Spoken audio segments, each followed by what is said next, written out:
So I hope that you will hear me and see the presentation. If not, let me know, please. So today we will discuss respiratory system and skin.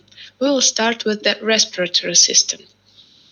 Respiratory system starts in the nasal cavity, then there goes nasopharynx, oropharynx, larynx, trachea, the bronchi, which include main, large, medium bronchi, and structural and functional unit of the respiratory division of lungs, the acinus.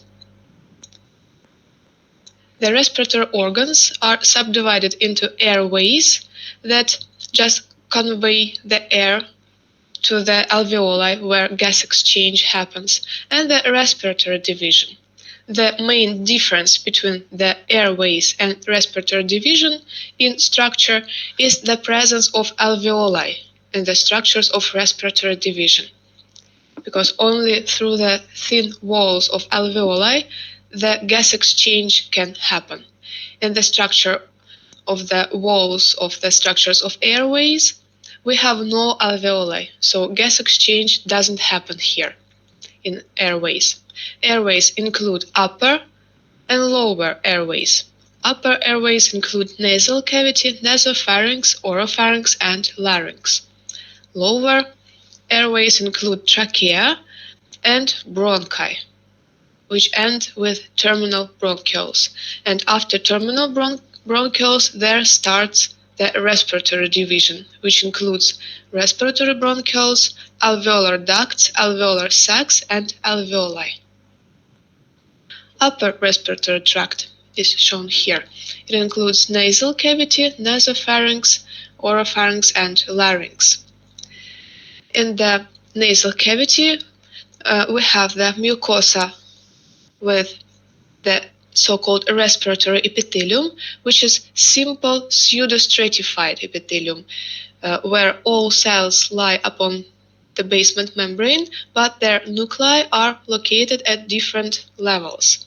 This respiratory epithelium includes ciliated cells with cilia and goblet cells, which produce mucus. Also, in the lamina propria mucosa and in submucosa, here in nasal cavity, we have a lot of glands which produce mucus also. And also, in lamina propria, we have a lot of large venules and blood capillaries, because the main function of the upper respiratory tract is to warm the air up and to moisture the air which we breathe in, because the air which will go to the lungs should be warm enough and wet enough.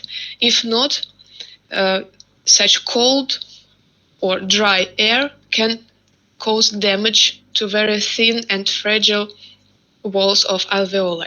So in upper respiratory tract, the air should be warmed up and become more moisture. In the upper surface of the nasal cavity, we have the olfactory epithelium, which is also simple pseudostratified, but it contains the sensory receptor neurons with receptors to the molecules. The embryonic source of development of the epithelium here in nasal cavity and in nasopharynx is the ectoderm.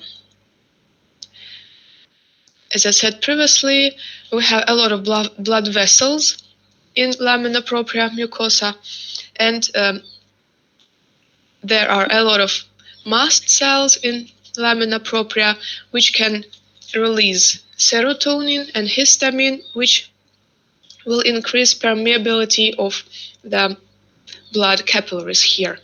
In the case of cold or flu, or in the case of allergic rhinitis. So here we see how the mucosa looks like in the case of allergic rhinitis, which is caused by pollens or the cat's fur or some other agents. They cause activation of mast cells and basophils, which increase permeability of blood capillaries, and the fluid from blood capillaries, the blood plasma, infiltrates the lamina propria mucosa, which causes edema of nasal cavity, and it becomes very hard to breathe. And also it causes runny or stuffy nose, sneezing, red, itchy and watery eyes, and swelling around the eyes. In the case of allergic rhinitis, we will have also increased amount of eosinophils and plasma cells. In the case of just flu or cold, there will be no such increased amount of eosinophils and plasma cells, but still we will have the edema and runny and stuffy nose. It happens very easily because here in lamina propria, in nasal cavity, we have a lot of such blood capillaries, which can increase their permeability and cause edema. Lower respiratory tract starts from trachea. After trachea go main bronchi, which enter the lungs. And other subdivisions are located already inside the lungs. They are large, medium, small bronchi, terminal bronchioles, and respiratory subdivision. The embryonic sources of development of the organs of respiratory tract include the foregut epithelium, from which the lining epithelium of trachea, bronchi, and alveoli develop. This is actually the precordial plate. So the precordial plate gives the epithelium of trachea, bronchi, and alveoli. Mesenchyme gives rise to connective tissue, cartilage, smooth muscle tissue in the walls of the trachea and bronchi, and the lungs are covered from outside with the mesothelium. Mesothelium derives from the lateral plate mesoderm. Here you see the process of development of the organs of lower respiratory tract. At the age of the 3 weeks, the embryo has the diverticulum of the foregut. So here yellow color shows the gut of the embryo, and in this region you see that from the primitive gut, the lung bud, the future respiratory tract develops. It develops first as the so-called diverticulum, outgrowth of the tube of the foregut. Then this single outgrowth splits into 2 primitive lung buds, and these 2 will grow next and start to split and split and split and form first 2 main bronchi, then large bronchi, then small bronchi, and finally alveoli develop at the ends of these small branches. So by the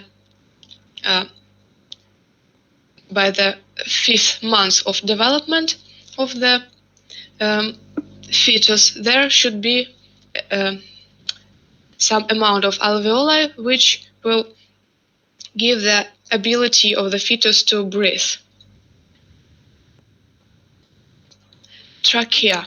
Trachea is before the esophagus. It starts after the larynx. In larynx we have the vocal cords which give us ability to speak, and after this voice box of the larynx, their trachea starts.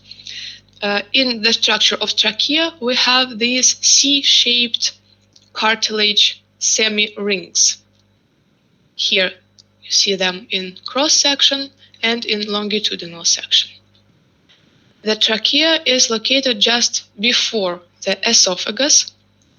As you see here, they share their adventitia, so the trachea and esophagus have a common adventitia here in this region, and here you see why the trachea has not continuous rings, but they are C-shaped. Because if they would be continuous, there will be no ability for us to use the esophagus to swallow anything. So when we swallow the food, in this region where the food goes, the esophagus increases, and it closes mainly the lumen of trachea. So we cannot swallow and breathe simultaneously at the same time. And why we have the cartilage semi-rings C-shaped in trachea? Why we have these cartilage rings?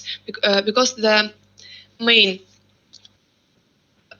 job of trachea is to stay open always, to allow air to come lower into bronchi and to the alveoli. So here you see the drawing of the trachea. This bluish structure is the C-shaped cartilage ring. During the histological preparation, the ends of these C-shaped semi-rings overlap each other. So you see here one end and here other end. They are connected with smooth muscle cells, which are located now here between them. The structure of the wall of trachea includes 4 layers. The innermost layer is the mucosa, then goes submucosa, then cartilage fibrous layer, and finally adventitia. So the structure of the respiratory system, including trachea, resembles the structure of the gastrointestinal tract. It also has 4 layers, but instead of muscle layer in muscularis externa in gastrointestinal tract, here we have the cartilage fibrous layer, which in trachea includes the hyaline C-shaped rings. So here you see the same. Innermost layer is mucosa. It includes epithelium, which is ciliated pseudostratified epithelium, lamina propria mucosa, which is loose fibrous connective tissue with a lot of blood capillaries and venules, and no lamina muscularis mucosa in trachea. So we cannot easily say where is the exact border between the mucosa and submucosa. Then goes submucosa. In submucosa in trachea we have the glands. The glands here have mucus, serous, or mixed secretory portions. These glands produce mucus, which covers the surface of epithelium and allows the mucociliary transport. And the serocytes produce antibacterial proteins such as lysozyme and lactoferrin. After submucosa, there goes the cartilage fibrous layer, inside which we have the hyaline cartilage. Hyaline cartilage, as always, is covered with perichondrium. Perichondrium includes 2 layers, outer fibrous and inner chondrogenic, and outer fibrous layer contains dense fibrous connective tissue, which gives the perichondrium its red color. So this red color is for perichondrium of the cartilage. In the cartilage itself, we have the zone of young cartilage and zone of mature cartilage with isogenic groups of chondrocytes. The ends of C-shaped semi-rings in trachea are connected with bundles of smooth muscle cells. The outer layer is adventitia, which is loose fibrous connective tissue with adipose tissue, with blood vessels and nerves. In this picture, we have other type of staining, azure carmine. So here we see the same epithelium with ciliated cells and goblet cells, lamina propria mucosa, then goes submucosa with glands, then cartilage fibrous layer with cartilage covered with perichondrium from both sides, and adventitia. The cellular composition of respiratory epithelium includes these cells. These cells are present in almost all the organs of respiratory airways. So here we have the ciliated cells. They have cilia upon their surface. Cilia are structures which are motile, and they serve for moving of fluid which covers the epithelium. They move the mucus. Mucus is produced by goblet cells. Also, here we have the neuroendocrine cells, which have granules mainly in the basal portion of the cell. And these secretory granules will be released downwards. Also, we have here the brush cells or sensory cells with microvilli upon their surface. Here we see the Clara cell, which is large and have a lot of rough and smooth endoplasmic reticulum. And we have here the basal cells, which are stem cells. All cells are located upon the basement membrane. Also, we will have in this epithelium, not shown in this picture, tall intercalated cells, which are the cells in the stage of differentiation, and antigen-presenting cells, such as Langerhans cells. Here you see the location and function of these cells. Ciliated cells are located in all the structures of the respiratory airways, including trachea, main, large, medium, small bronchi, and terminal bronchioles. They are located everywhere, and they serve for mucociliary transport or mucociliary clearance. Also, they synthesize active substances that regulate the lumen of bronchi and blood vessels. Goblet cells are found in all structures except terminal bronchioles. Here, where they are present, they produce mucus for mucociliary transport, for moisturing the epithelial surface and moisturing of the inhaled air, and for antimicrobial defense, because the mucus contains immunoglobulins, antibodies, produced by plasma cells located in lamina propria mucosa. Neuroendocrine cells are located everywhere and are more numerous in distal parts, in small bronchi and terminal bronchioles. These cells, which are also called Kulczycki cells, they synthesize calcitonin, norepinephrine, serotonin, bombacin, and other substances which are involved in local regulatory reactions. So these substances can regulate, for example, the rate of production of mucus by goblet cells, the rate of movement of cilia by ciliated cells. Also, they can regulate the permeability of blood capillaries in lamina propria mucosa, etc. Brush cells or chemosensory cells are located everywhere and are more numerous in distal parts, in small bronchi and terminal bronchioles. They provide chemoreception and absorption of excessive mucus because they contain microvilli, and microvilli serve for absorption. Clara cells. Clara cells are located only in terminal bronchioles, and they have two main functions. They produce the components of the surfactant. Surfactant is the substance that prevents closing of the lumen of the terminal bronchioles. So they produce the components of these surfactants, and such components are lipoproteins and glycoproteins. And second function of the Clara cells is the detoxification of some toxins in inhaled air. This is why these Clara cells have well-developed rough endoplasmic reticulum and smooth endoplasmic reticulum. Smooth endoplasmic reticulum is for detoxification.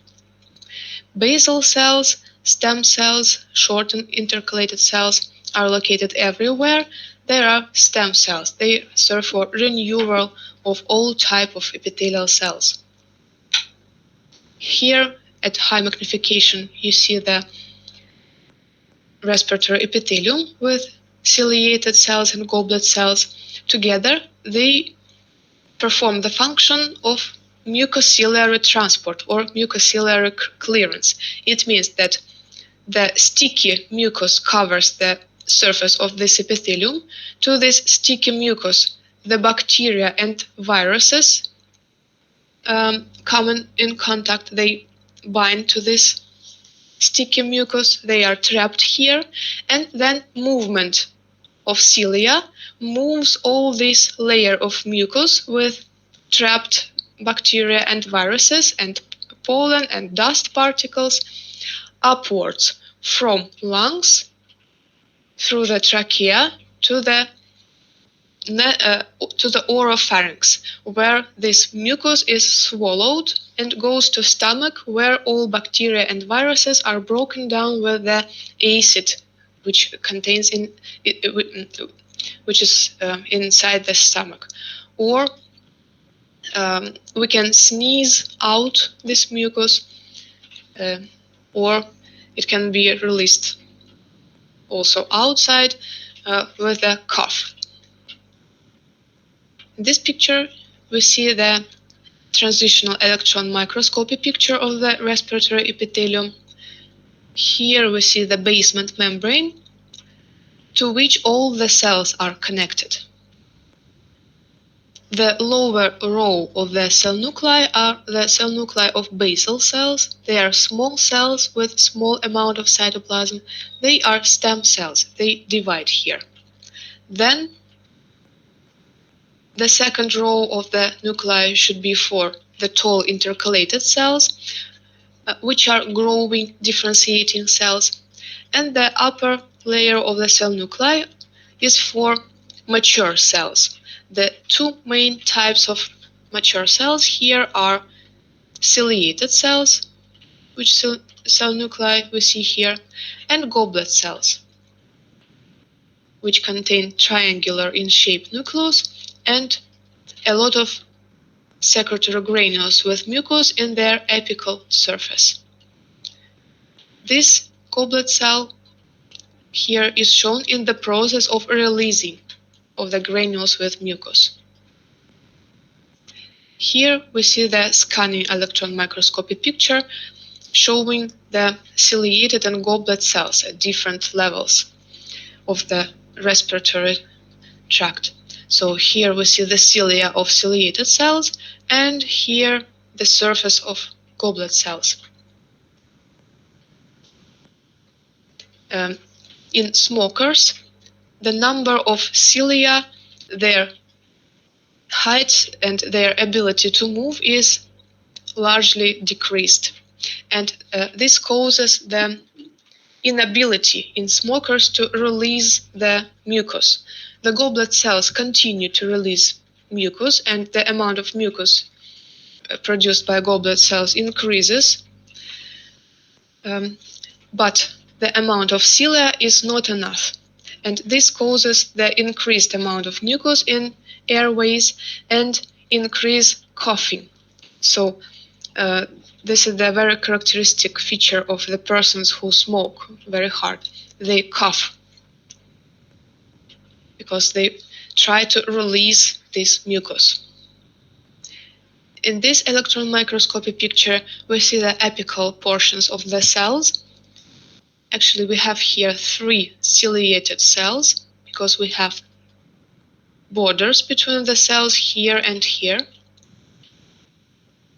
The borders between the cells include intercellular junctions, including tight junctions, belt desmosomes at the level of terminal web, desmosomes, and interdigitations.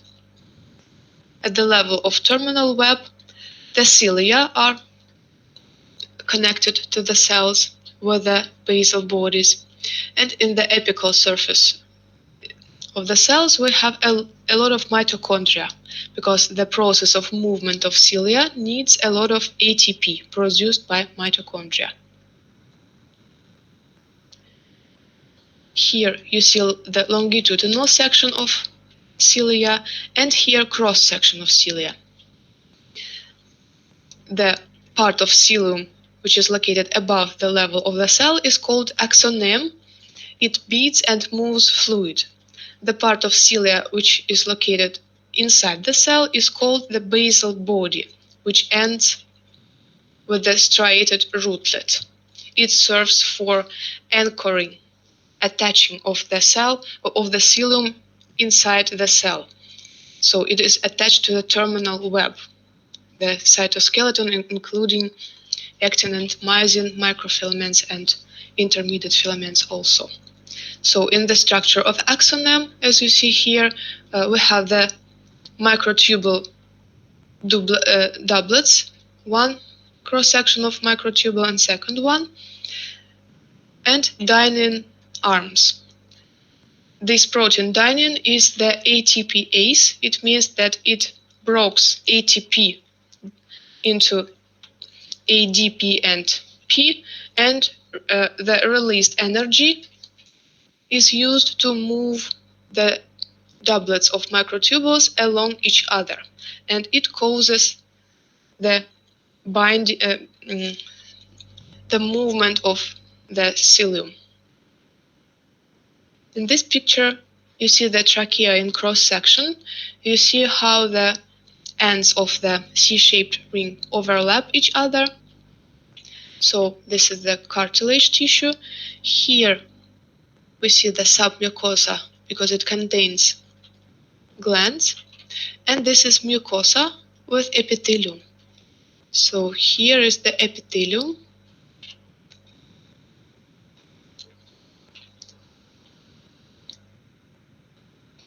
The same at high magnification.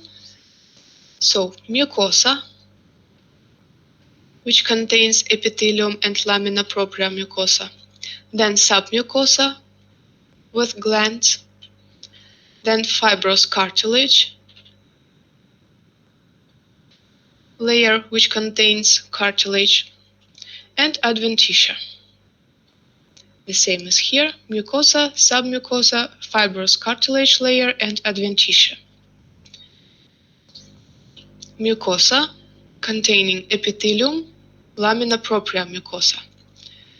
In submucosa, here we have glands. In this picture, most of the cells here are mucous cells, and some serocytes are present in the form of Januzzi semilunes, semicrests.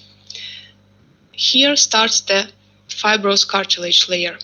So it is the perichondrium, zone of young cartilage, and zone of mature cartilage. Epithelium, the area where the cilia are located, goblet cells, ciliated cells, tall intercalated cells, low intercalated cells or basal cells. Then lamina propria mucosa with a lot of large venules here. Then submucosa with glands, and fibrous cartilage layer. The same as here and here.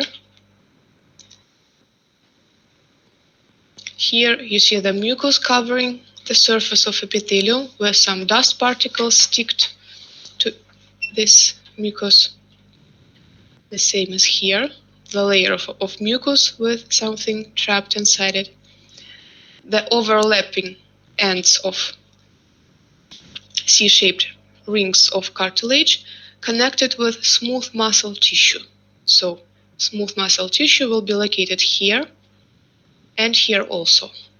And the outer layer adventitia with loose fibrous connective tissue, adipose tissue, blood vessels, and nerves. In this area we have the cartilage with perichondrium on both sides and the bundles of smooth muscle cells. And here we see the intramural ganglion in adventitia, because here we see the cell bodies of neurons. So in lungs, we have the intrapulmonary airways and pulmonary acini, the respiratory division. The difference between airways and respiratory division is the presence of alveoli in respiratory division. In airways, we have no alveoli, so no gas exchange. Intrapulmonary airways include large bronchi, which correspond to anatomical subdivision of bronchi to the segmental bronchi. Medium-sized bronchi, which correspond to subsegmental bronchi, small bronchi, and terminal bronchioles. Pulmonary acini include respiratory bronchioles, alveolar ducts, alveolar sacs, and alveoli. Here you see the bronchi and what changes when we go from the large bronchi towards the terminal bronchioles. So you see that the diameter decreases slowly and the amount of cartilage decreases. These bluish plates are the cartilage plates. The amount of cartilage decreases. After terminal bronchioles starts the acinous respiratory division shown here. Respiratory division has alveoli in structure of the walls. Alveoli allow gas exchange. So in structure of walls of bronchi, we still have the four main layers: mucosa, submucosa with glands, cartilage fibrous layer, and outer layer adventitia. So what changes? In trachea, we have all these four layers. Epithelium is high. The thickness of epithelium is large, so it is called high epithelium, and the cells are very tall, columnar cells, high pseudostratified epithelium. A lot of goblet cells in this epithelium, no muscularis mucosa, so we cannot see the exact border between the mucosa and submucosa. Occasional groups of glands in submucosa, and C-shaped hyaline cartilage in fibrous cartilage layer. Then go to main bronchi. They still have four layers, high pseudostratified epithelium with a lot of goblet cells. Here starts to appear the lamina muscularis mucosa, but it contains here only single bundles of smooth muscle cells. In submucosa, we have the groups of glands, and the cartilage here is in the shape of full rings. So in main bronchi, we have full rings of cartilage because here we have no esophagus and there is no need to have the C-shaped rings. So we have full rings of cartilage here. Large bronchi. Large bronchi are inside the lungs. They still have four layers: mucosa, submucosa, fibrous cartilage layer, and adventitia. High pseudostratified epithelium with a lot of goblet cells. The continuous layer of lamina muscularis mucosa, but it is here very thin. Then very multiple glands in submucosa. Cartilage. Cartilage here is in the form of large plates, not full rings, but large plates. And the type of cartilage is hyaline cartilage, the same as in main bronchi and in trachea. Next, medium bronchi. Still four layers with now low pseudostratified epithelium, so the cells become not so high. Fewer amount of goblet cells in epithelium, relatively thin muscularis mucosa, glands in submucosa, and islets of elastic cartilage. So amount of cartilage here is smaller than in large bronchi. So not large plates, but very small groups, small islets of cartilage tissue. And the type of cartilage tissue is the other, elastic cartilage, not hyaline. Then, after medium bronchi, we have small bronchi. Now they have only two layers, only mucosa and adventitia. In epithelium, epithelium here is simple double-rowed epithelium with two rows of cells. Very few amount of goblet cells, no submucosa and no glands in it, and relatively thick muscularis mucosa, no cartilage layer. So here we have only mucosa, which includes epithelium, lamina propria, and lamina muscularis, and then goes adventitia. Why we have a few amount of goblet cells and no submucosa, no glands in submucosa in small bronchi? Because the diameter in small bronchi is so small that if we would have here a lot of mucus producing cells, the amount of mucus could close the lumen of such small bronchi. We don't want this. We want the lumen to be open for the conducting of the air, so the amount of mucus producing cell here is very, very low. And here we have no cartilage and very thin, very thick lamina muscularis mucosa, because the function of small bronchi is other than the function of medium and large and main bronchi and trachea. The upper structures should be always opened. So this opened condition is because of the presence of cartilage. Cartilage in structure of trachea and large and medium bronchi prevents closure, collapsing of these structures. In small bronchi, the function is other. The function is regulating of diameter. So there is no cartilage, because cartilage prevents the constriction, the closure of the lumen. But here, instead, we have very thick lamina muscularis mucosa with smooth muscle cells. When they contract, the lumen decreases. When the smooth muscle cells do not contract, then the diameter increases. This serves for functional regulating of the diameter of small bronchi and the regulating of the volume of incoming air into the lungs.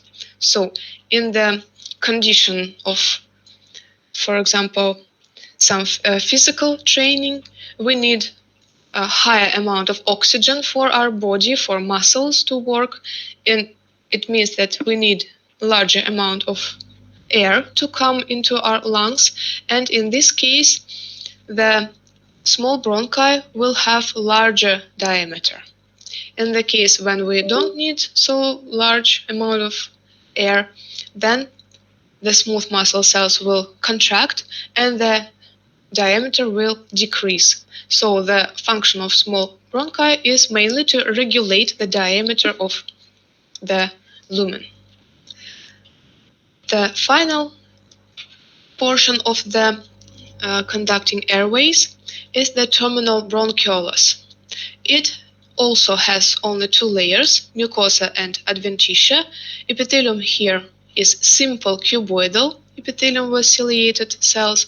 No goblet cells are present here, and no glands and submucosa, and this is why no submucosa we have here, because terminal bronchioli are so small that they could be closed with mucus if mucus would be produced here. So normally we have no producing mucus cells here. Instead, we have In the epithelium here, the Clara cells. Clara cells produce the component of surfactant. Surfactant, as I said previously, is the substance which prevents the closure of the terminal bronchioli. In lamina muscularis mucosa, we have just single bundles of smooth muscle cells. No submucosa and no glands, and no fibrous cartilage layer. So here is the list of changes in histological structures when we go from trachea to the terminal bronchioles. The diameter of the lumen decreases, the number of layers decreases. 4 layers we have in main, large and medium bronchi, and only 2 layers in small bronchi and terminal bronchioles. The thickness of epithelium decreases from high epithelium to two-rowed simple epithelium and a simple cuboidal epithelium in terminal bronchioles.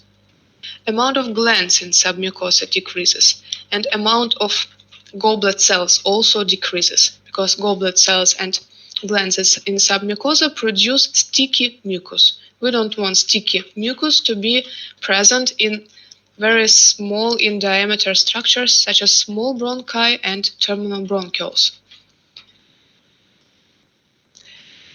Amount of cartilage tissue decreases from the continuous ring-shaped cartilage in main bronchi to the place of hyaline cartilage in large bronchi, small islets of elastic cartilage in median bronchi, and absence of any cartilage in small bronchi and terminal bronchioles. And relative amount of smooth muscle tissue in muscularis mucosa slowly increases, because increases the function of regulating of the diameter of the lumen. Here you see the histological structure of the large intrapulmonary bronchus.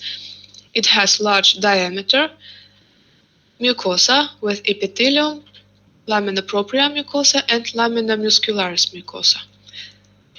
Then goes the submucosa with glands, and then fibrous cartilage layer with the hyaline cartilage. So the same as here. Epithelium, lamina propria, lamina muscularis. This is the mucosa. Then submucosa with glands, and fibrous cartilage layer with large plates of the hyaline cartilage.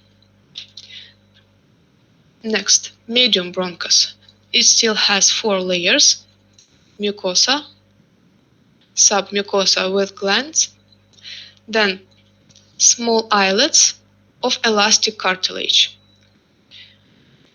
During the tissue preparation, these islets of elastic cartilage can be removed, so it seems like they are located further from the place where they should be normally, but this is because of the contracting of smooth muscle cells in lamina muscularis mucosa. And also this contracting of lamina muscularis mucosa causes the glands of submucosa to be located here at the level of the islets of cartilage. But this is just the result of the preparation of this histological specimen. Another example of medium bronchus, the mucosa, then submucosa where glands are, then fibrous cartilage layer is where the small islets of cartilage are present, and the outer layer is adventitia. The tissue that you see outside is the tissue of lungs, which contains mainly alveoli and some blood vessels. Small bronchus has only 2 layers: mucosa, which includes epithelium, lamina propria, and very well developed lamina muscularis mucosa, and adventitia. No glands, because no submucosa, no cartilage fibrous layer, only two layers. And as you see here, the lumen is collapsed and the inner surface is very wavy. This is because of contracting of smooth muscle cells in lamina muscularis mucosa during the histological preparation of this specimen.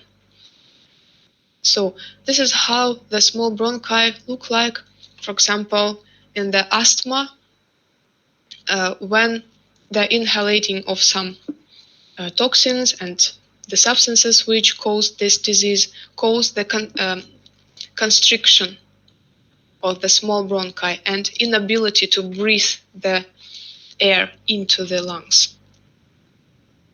Another example of the picture of small bronchus, it includes very wavy looking epithelium, lamina propria and lamina muscularis in mucosa, and adventitia.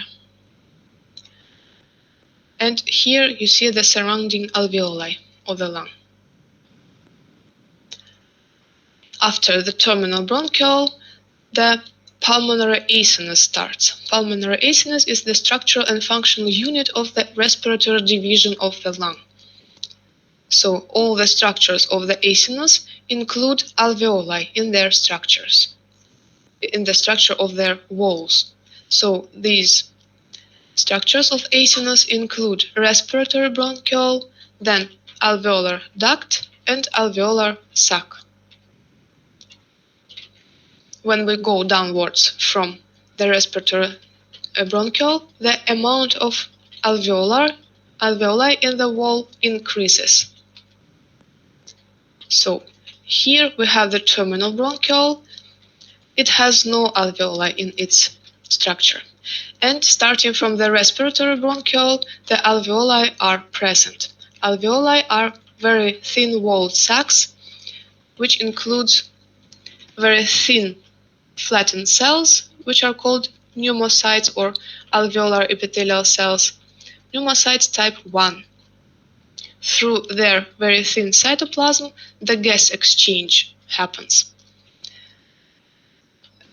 The own wall of the respiratory bronchiole includes two layers, mucosa and adventitia.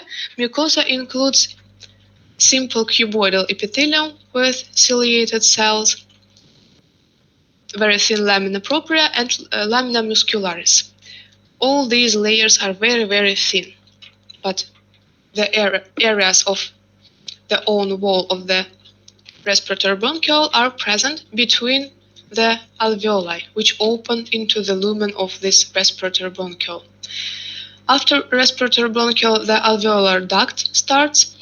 The difference between the respiratory bronchiole and alveolar duct is the decreased amount of the surface of this own self wall of this alveolar duct and increased amount of alveoli. And finally, we have the alveolar sac, which includes only alveoli. So here we have only alveoli and no any cuboidal epithelial cells between them. Every alveoli is covered with very thick network of blood capillaries, and here the gas exchange happens. Also, alveoli are covered with elastic fibers. Elastic fibers prevent rupture of alveoli during breathing the air into the lungs. The alveoli are covered from inside with a layer of surfactant. Surfactant is the substance which prevents closure of the lumen of the alveoli, the collapsing of alveoli when we remove the air from the lungs, when they breathe out. So we have here both the elements which prevent the rupture of the alveoli during breathing in and the closure of alveoli when we breathe out. Another example of the picture of the acinus.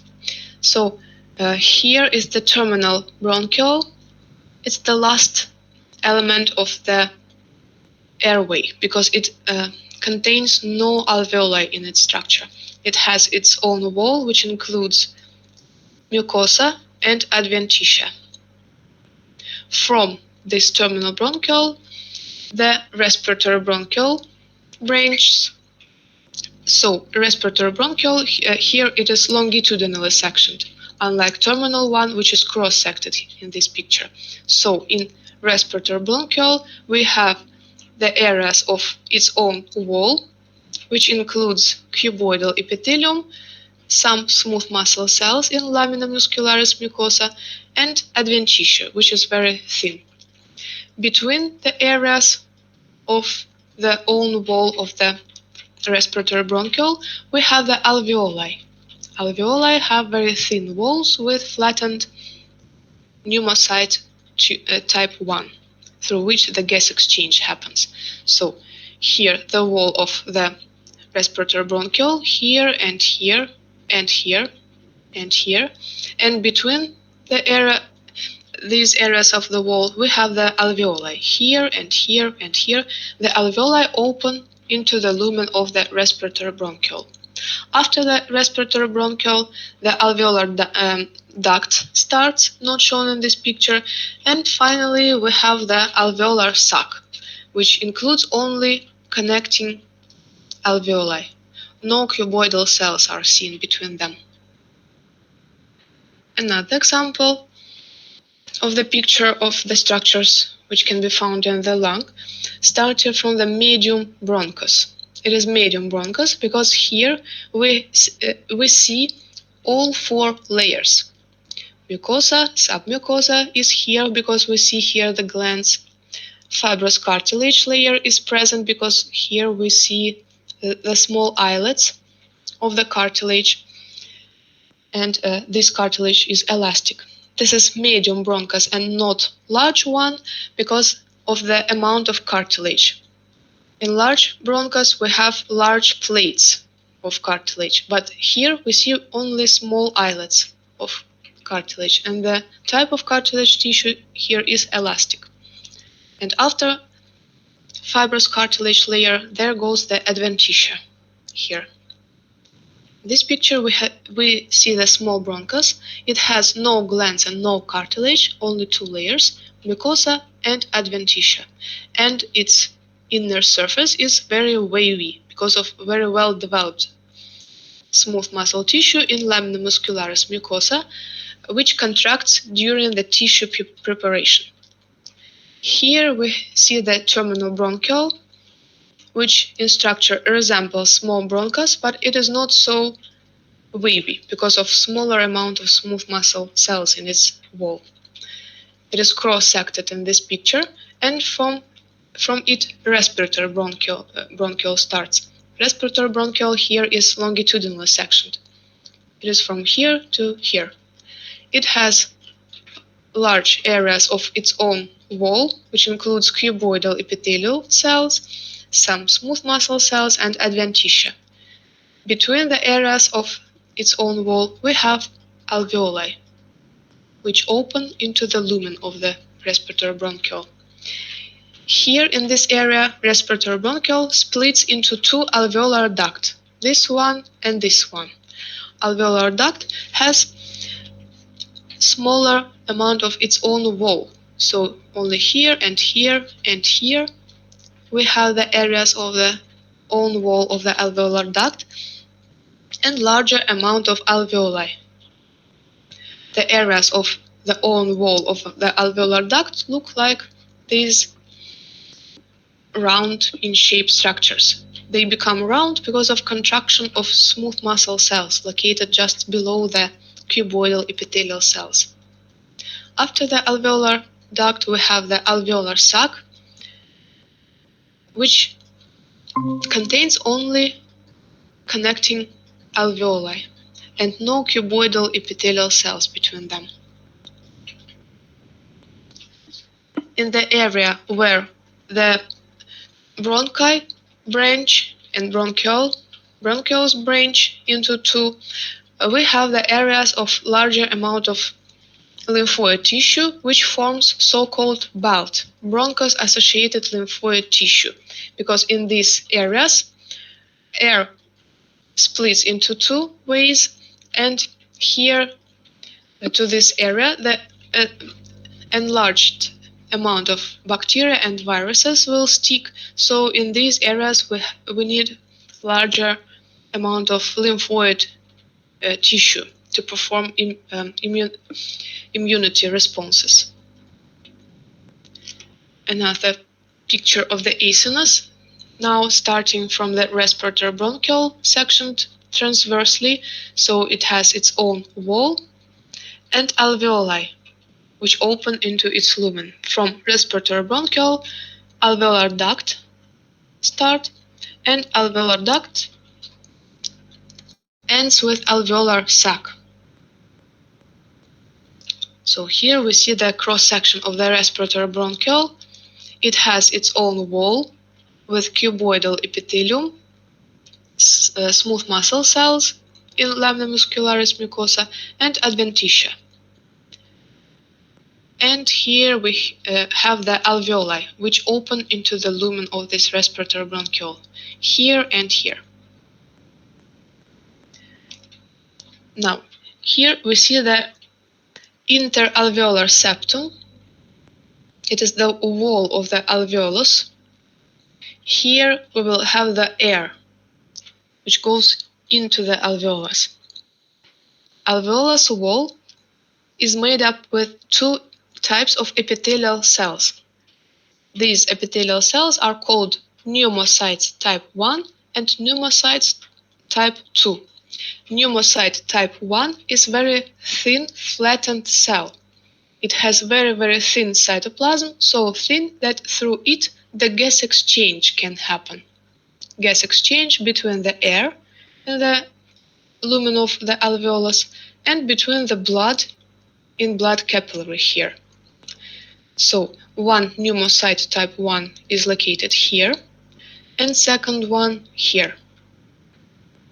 Here we see only the cytoplasm of the cell, the nucleus is not present here. This is the pneumocyte type 2. It is cuboidal in shape, but still it lies upon the same basement membrane as the pneumocyte type 1. But the function of this cell is the other. It serves for production of the surfactant. Surfactant is this substance which covers the apical surface of both pneumocyte type 1 and pneumocyte type 2. The surfactant serves for preventing of collapsing of the alveolus, and also it is the part of the air-blood barrier, shown here with this red bracket. So this is the basement membrane upon which the two epithelial cells lie. Here, the somatic capillary, the capillary of type 1 with very thin endothelium, but it has the continuous basement membrane and continuous endothelium layer. It comes so close to the pneumocyte type 1, so in this area they have common basement membrane. This basement membrane is the basement membrane of both pneumocyte type 1 and endothelium. So gas exchange happens through this barrier, aerohematic barrier or blood-air barrier. Below the basement membrane, we have very thin layer of loose connective tissue inside which the blood capillary is located.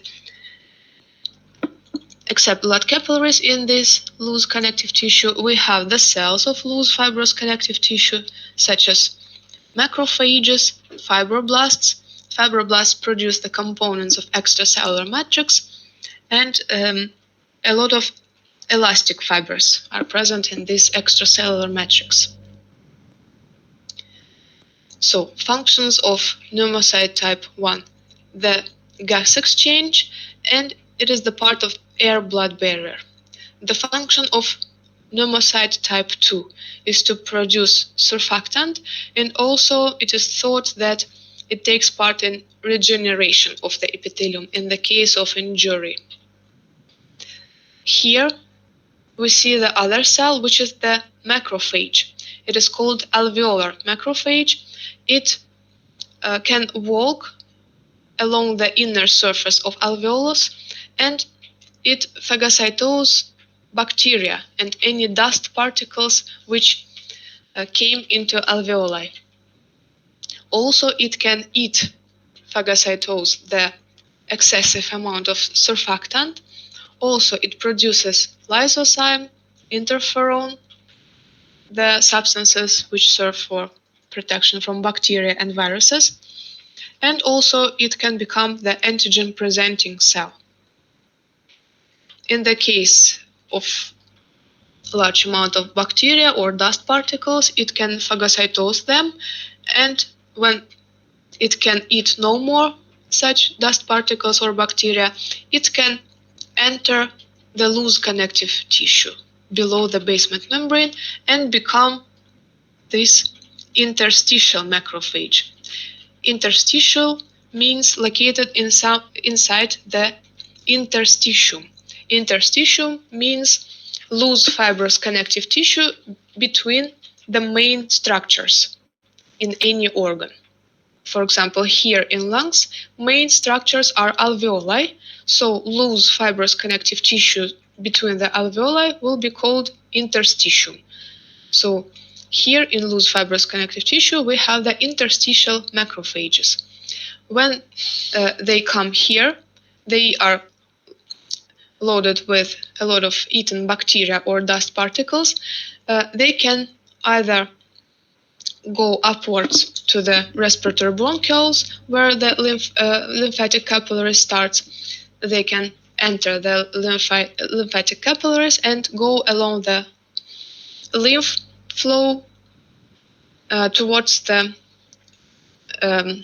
lymph nodes, and there they can serve as the antigen-presenting cells, or they can reach the area of the respiratory airways where the ciliated cells and goblet cells are located, and they can use the mucociliary transport to go upwards to the oropharynx, where they will be swallowed with the mucus, and they will be destructed with the acid in the stomach.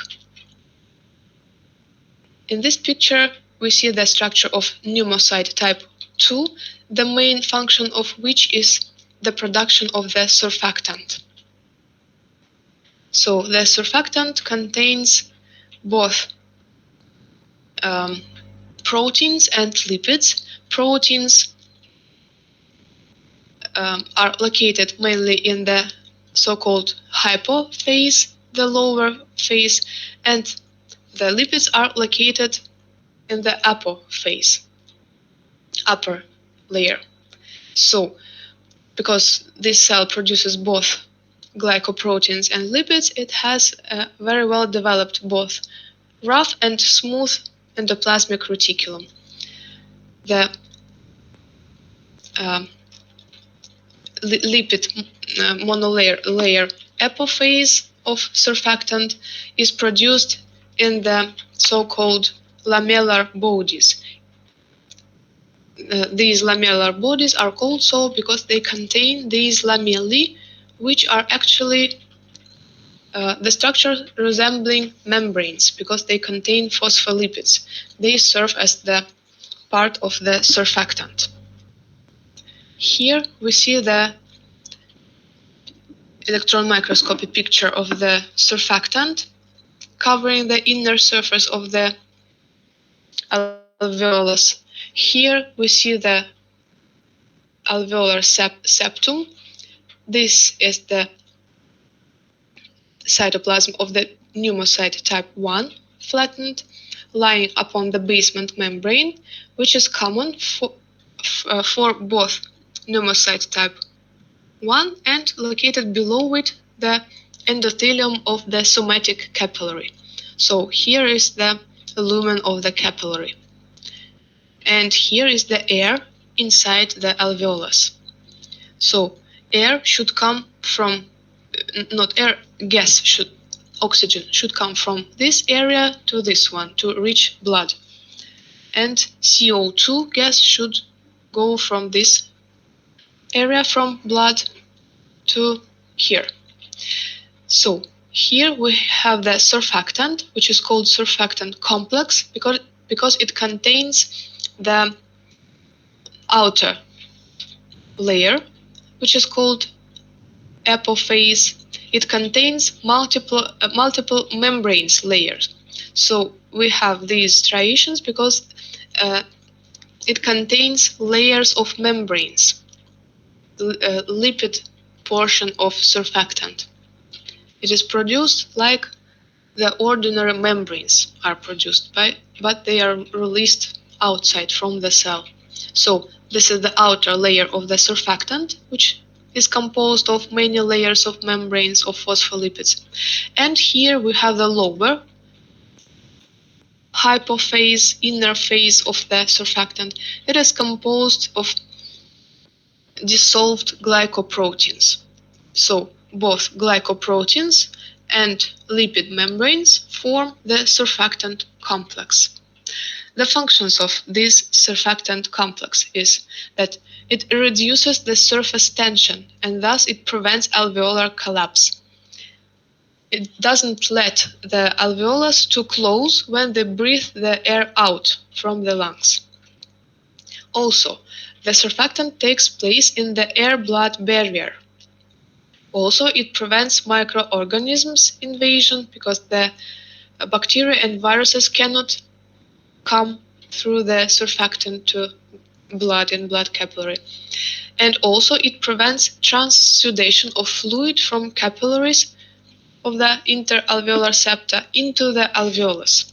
It means that the surfactant prevents the passage of fluid from blood to the inner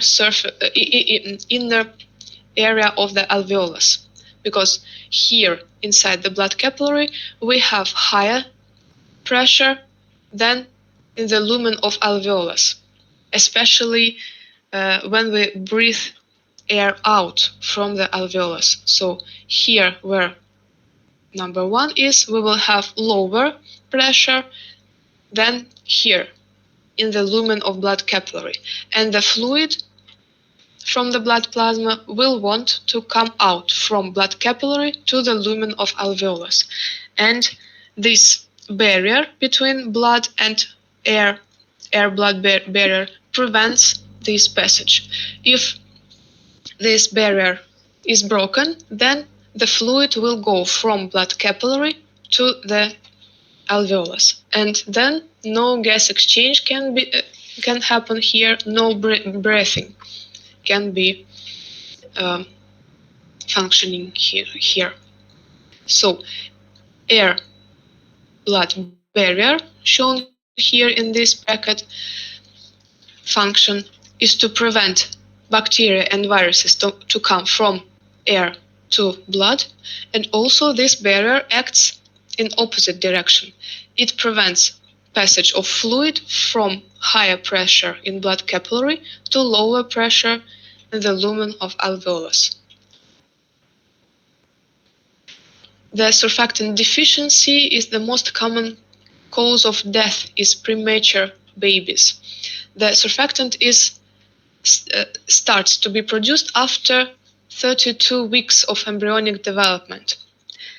And in the case when the baby is born before its normal time to be born, then it can happen that the alveoli are present, but the amount of surfactant is not enough.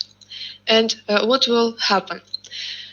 During the first breath, the baby will breathe air inside into the lung, and during the breathing out, the air will come out, and because no surfactant, the alveoli will collapse, and the opposed walls of alveoli will stick together, and alveolus will be closed forever.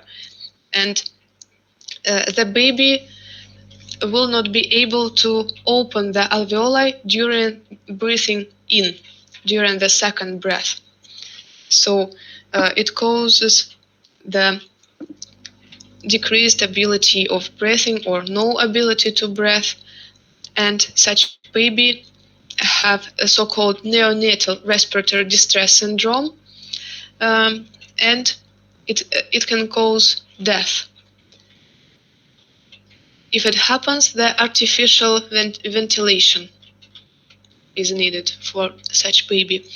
So the air comes into the lungs of the baby, and also with this air, the components of surfactant are administered to the lungs of such baby. And you see here what happens. No surfactant, and blood plasma goes from capillaries to the lumen of alveolus. So here you see that alveolus is not filled with air, but it is filled with blood components. And the proteins of blood plasma, when they come into contact with the air, they coagulate and form the hyaline membranes here. And hyaline membranes prevent any ability of gas exchange. So if we remove the blood and other components, still such alveolus is not able for gas exchange because of the presence of coagulating proteins here. So normal aerohemetic barrier or blood-air barrier includes surfactant, the cytoplasm of the pneumocyte type 1, the basement membrane common for pneumocyte type 1 and the endothelial cell, the cytoplasm of the endothelial cell, and the junctions between the adjacent endothelial cells. So gas should pass through all these components of this barrier. Where the gas exchange happens, this wall is very, very thin. It's about up to 1 micrometer or less. In this picture, we have the transmission electron microscopy picture of this barrier. So here we have air, and here we have blood plasma. Where we have air, we have nothing, just a white area, and here we see some grayish material, because this is how blood plasma proteins look like when we make the electron microscopy picture. So this is blood plasma, a red blood cell is seen here. This is very thin area of endothelium, transporting vesicles in endothelium. We have here basement membrane, which is the basement membrane for both endothelium and pneumocyte type 1. Then pneumocyte type 1 covered with surfactant. Surfactant is this very light grayish covering. Basement membrane includes the inner lamina densa and lighter lamina lucida on both sides of lamina densa. Here we see the cellular composition of interalveolar septi. Inter means between, septa means the wall. So alveolar septa is the wall between two adjacent alveoli, here and here. So this is the wall. Such wall includes on both sides pneumocytes, here and here, and thin layer of connective tissue between them. Inside this connective tissue, we have blood capillaries for gas exchange, some cells of loose connective tissue, such as fibrocytes, macrophages, etc., and extracellular matrix, in which the main component is elastic fibers. The pneumocytes are covered with surfactant. It is the innermost layer. So in this picture, we have actually alveolus here and here and here. The two adjacent alveoli can be connected with a so-called interalveolar pore or pore of Kohn. It allows the passage of air between the alveoli for the pressure equilibrium between the two adjacent alveoli. Another example of the interalveolar septum. In this case, this is the real transmissional electron microscopy picture. In this picture, we have three alveoli, here, and here, and here, and the wall between them, septa. Inside it, we have blood capillary. Here we have its lumen with blood plasma. So this should be the endothelium of this blood capillary, its nucleus of the endothelial cell, then basement membrane, and the cytoplasm of the pneumocyte type 1, here and here and here. In this area, we have the fibroblast, which is located just below the basement membrane of the pneumocyte type 1. This is our histological preparation of lung. At low magnification, the lung is covered from outside with mesothelium. It is the serosa. Inside it, we have a lot of alveoli, which look like various sacs, vesicles with very thin walls. And also we see here some blood vessels. Some of them are larger, some of them are smaller, and bronchi and structures of the acini, respiratory divisions. So here we have a small bronchus because of its very wavy inner surface and no cartilage nor glands present here.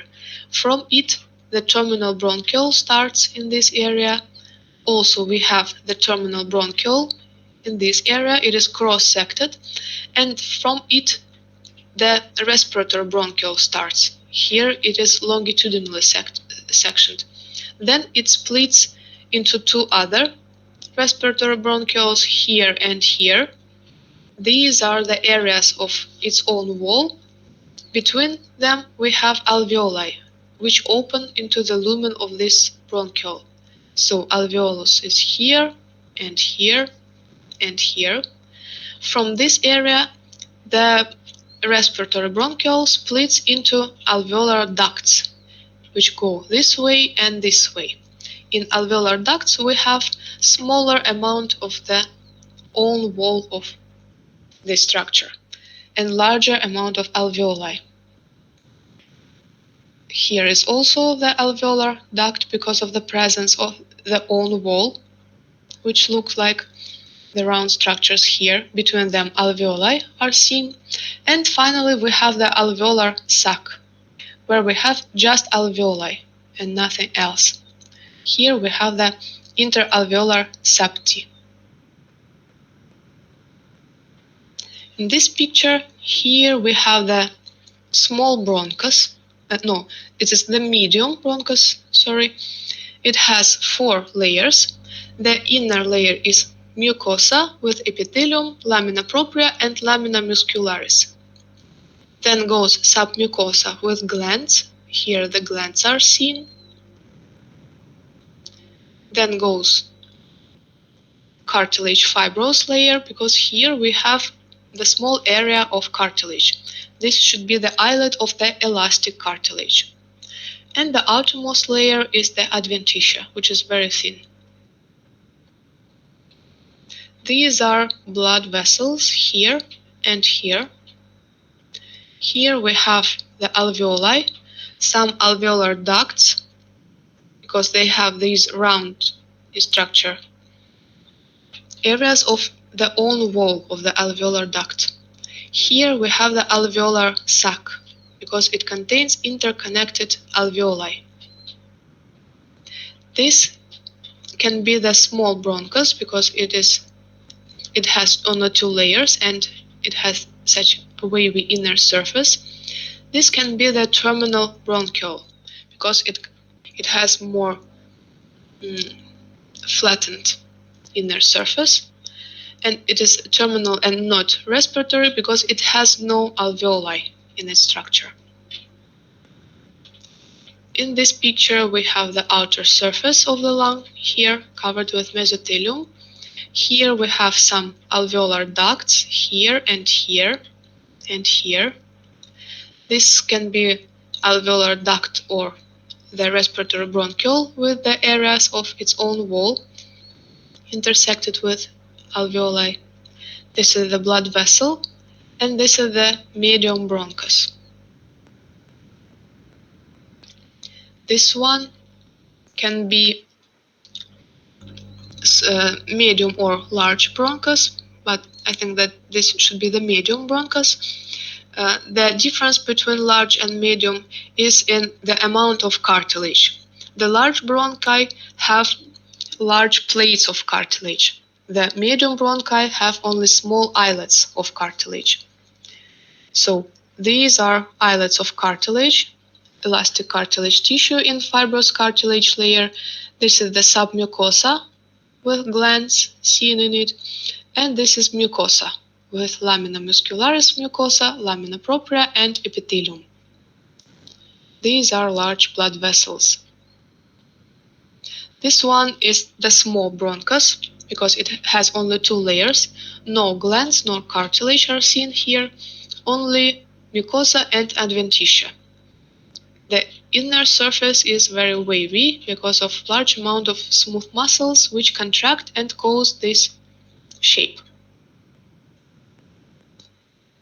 This also can be small bronchus, or if we have here some amount of glands, this can be the medium bronchus because it has the glands in submucosa.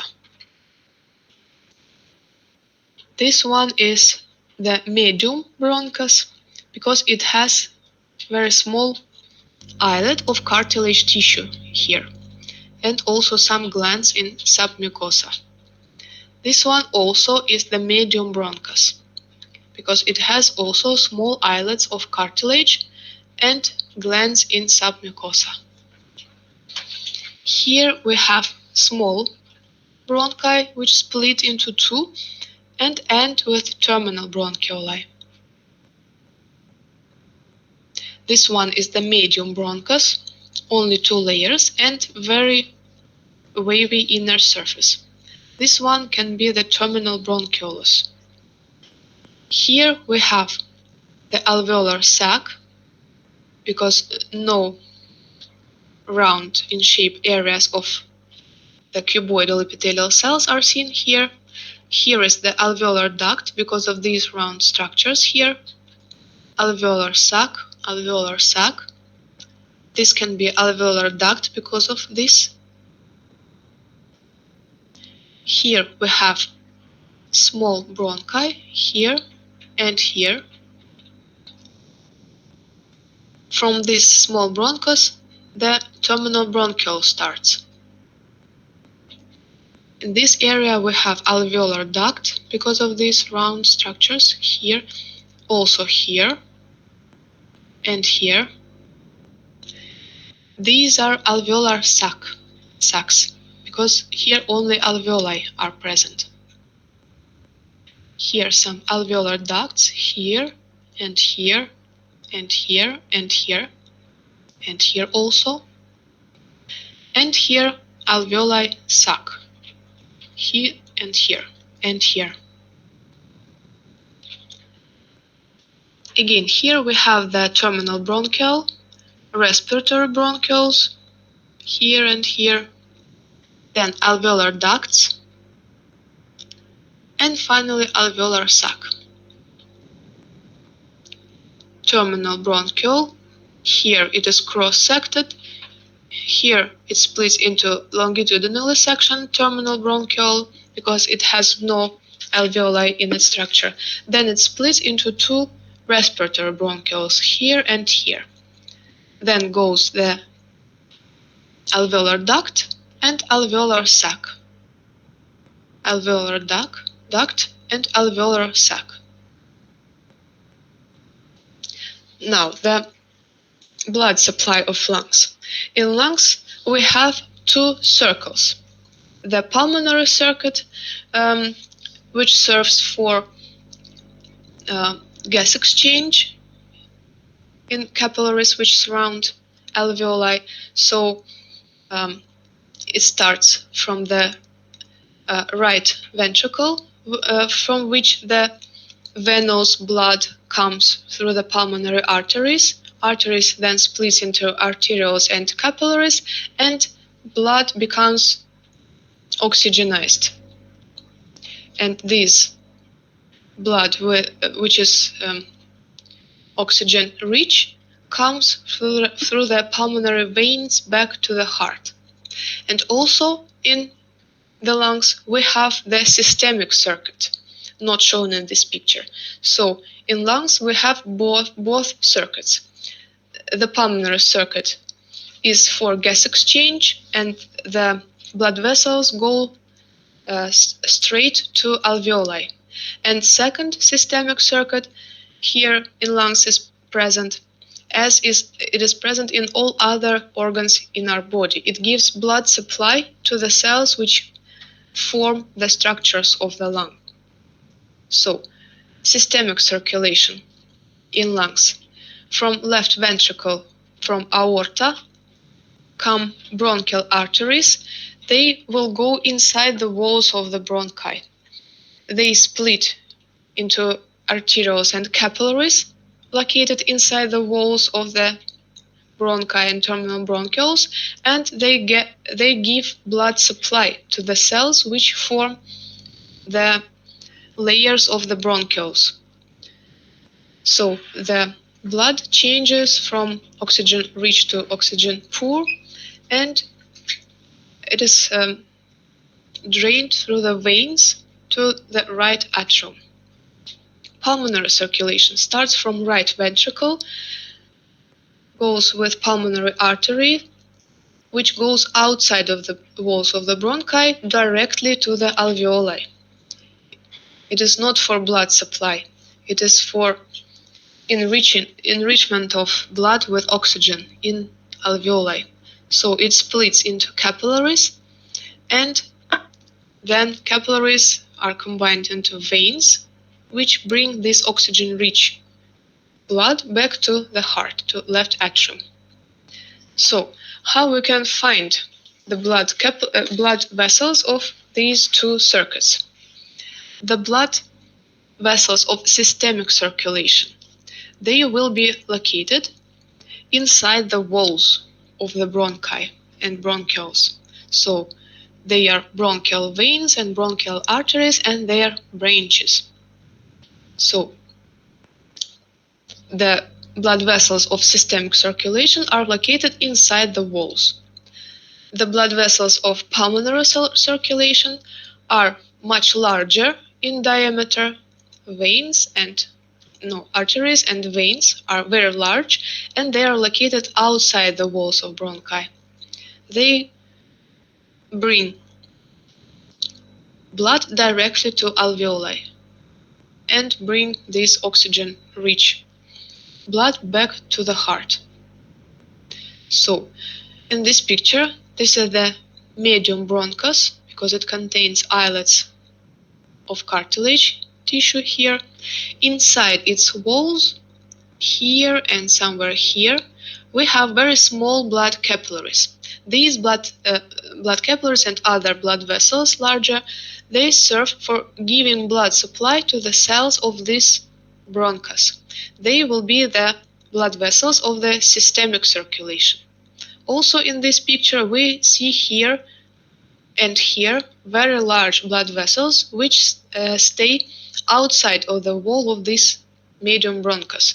They go along in tissue of lungs, and they are very large. So they are the blood vessels of the pulmonary circulation. So this one should be the artery, and this one should be the vein, and the blood inside them is vice versa. In artery it is venous, in the vein it is arterial, oxygen rich. So here we have the medium bronchus, and these two large blood vessels are the blood vessels of pulmonary circulation. And also this and this and this. So large staying alone single blood vessels are of pulmonary circulation. Also here, this can be the large bronchus because of large plates of cartilage tissue here, and these large blood vessels which stay outside of this bronchus should be the blood vessels of the pulmonary circulation. Here we see the blood vessels inside the wall of this bronchus. It should be the blood vessel of systemic circulation. It brings the blood here to give blood supply to the cells of the wall of this bronchus. This is the medium bronchus. This large blood vessel is not inside the wall of this bronchus. It just goes along this medium bronchus. So it doesn't give supply to this bronchus. It is the blood vessel of the pulmonary circulation, as well as this one and this one and this one and this one. They just stay near the bronchi, but they are not inside their wall. So they are the blood vessels of pulmonary circulation. We have ended the respiratory system, and now we will discuss the skin and its derivatives, the appendages of the skin, such as the hair and the glands in the skin. So, the skin includes three layers: epidermis, dermis, and hypodermis. The functions of the skin include resistance to trauma and infections. It is because of the epidermis, which contains the keratinized epithelium.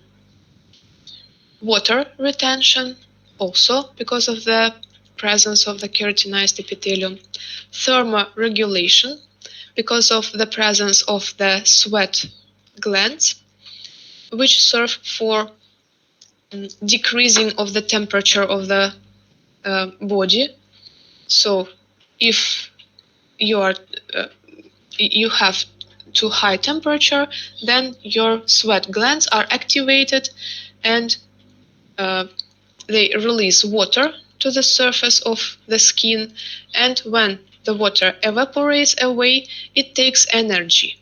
So the energy is taken for evaporating of the water, and this decreases the temperature of the skin and the temperature of the blood, which is located inside the skin in blood vessels. Also, thermoregulation is because of the presence of anastomosis between the arterioles and venules inside the surface network of blood capillaries. In the dermis, we have the papillary and reticular layer. In the papillae, we have blood capillaries. When it is too hot, then the blood goes to these capillaries to release heat from the surface of our body. So the heat from the blood in these capillaries will go from the surface outside. If it is too cold outside, the weather is cold, then the anastomosis open and the blood goes from arterial to venule and not to the surface of the skin, not to blood capillaries. And this saves heat inside our body. So this is how the thermoregulation works. Also, excretion. This is because of the work of the sweat glands and of the sebaceous gland, mainly for sweat glands. This function is increased in the kidney failure because the main organs which serve for excretion, removement of wastes from our body, is for kidneys. If kidneys cannot perform their work, then the toxins and other wastes will be removed with the help of sweat glands and other glands, such as salivary glands. Next, vitamin D synthesis. This is because of the functions of keratinocytes in epidermis. Storage of blood. Most of our blood is located in venules in skin. These venules and veins. It is about 40% of all our blood. About 1/2 of our blood is circulating, and other half of blood is stored in some areas, in liver, in lungs, and mostly in skin. And it is used when it is needed, for example, in increasing functioning, for example, during the physical training, or as a result of trauma and bleeding. Next, sensation, because of the presence of receptors, the free endings of receptors in the epidermis, and specific receptors such as Meissner bodies, Pacinian bodies, etc. Immune defense. The skin faces the outer environment, so there are a lot of bacteria, viruses, etc. So we need the protection from them, and there will be a lot of immunity cells in the loose connective tissue, in papillary layer and in reticular layer, just below the epidermis. Embryonic sources of development of skin include the ectoderm, skin ectoderm. It gives the epidermis, eccrine and apocrine sweat glands, sebaceous glands, and most components of hair. The dermatomes, the outer portion of the somites, it is the mesoderm, gives the dermis of the skin, and the hair papilla of the hair. Hair papilla is the loose connective tissue with blood vessels which give blood supply to the hair. We have two types of skin. These are histological types of skin. Thick skin on the left picture and thin skin on the right one. The name comes from the thickness of the outer stratum corneum. It is very thick in thick skin, and it is very thin in the thin skin. Other differences include the number of layers. We have 5 layers in thick skin and only 4 layers in thin skin. The stratum lucidum is absent in thin skin. So in thick skin we have stratum basal, stratum spinosum, stratum granulosum, stratum lucidum, and stratum corneum. In thin skin we have stratum basal, stratum spinosum, stratum granulosum, and stratum corneum. Also, we have very well developed papillae in thick skin. Papillae are these nipple-like protrusions of loose connective tissue which go into the epidermis. They are more deep in thick skin because thick skin is located on palms and on feet, and these papillae serve for better attachment of epidermis to dermis in the areas of a higher rate of friction. In thin skin we also have these papillae, but they are not so well developed, not so deep. Also in thick skin we have no hair. We have no hair on our feet and on our palms, but the hair are present in thin skin. And also we have sebaceous glands which open into the area where the hair goes to the surface of the skin. So the sebaceous glands are associated with hair, and this is why sebaceous glands are also absent in thick skin, as well as the hair. But the sweat glands are present in both types. The thick skin includes epidermis, dermis, and hypodermis. In epidermis, we have 5 layers, very well developed ridges, which give the papillary fingerprint, very deep papillae in papillary layer. Here in the dermis, we have only sebaceous glands, no sebaceous, sweat glands. Their secretory portions are located in deep levels of the dermis, or at the border between the dermis and hypodermis. Their excretory ducts lead to the surface of the skin. The hypodermis contains a lot of adipose tissue. It is white adipose tissue. In thick skin, it is for amortization, not for energy, but for amortization. For example, for our feet, the walking for being not painful for us because of the amortization function of adipose tissue. Here we have the structure of the stratified keratinized squamous epithelium of the thick skin. The main cell type here is the keratinocyte, and here we see the process of the keratinization. So, the process of keratinization starts in the basal layer.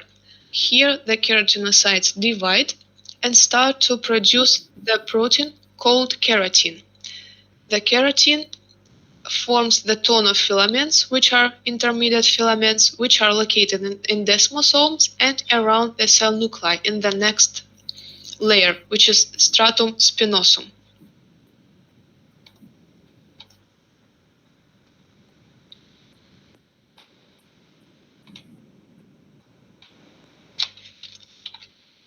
Then, starting from stratum spinosum, these tonofilaments start to aggregate to form the keratohyalin granules in the next layer, which is called stratum granulosum, because of these keratohyalin granules. They contain tonofibrils and they aggregate in the cytoplasm. Next, they will form the soft keratin, which will fill the squames in the outer layer. In stratum granulosum, the organelles and nuclei start to die, start to disappear. Also, the protein keratolinin start to be formed just below the membrane. And also here, the small granules containing lipids are released. So, next, in stratum lucidum and in stratum corneum, we see that the cells became the postcellular structures. The keratinocytes became the squames. The squame contains the soft keratin inside, the outer lining of the membrane and the protein keratolinin, and they are connected together with the lipids.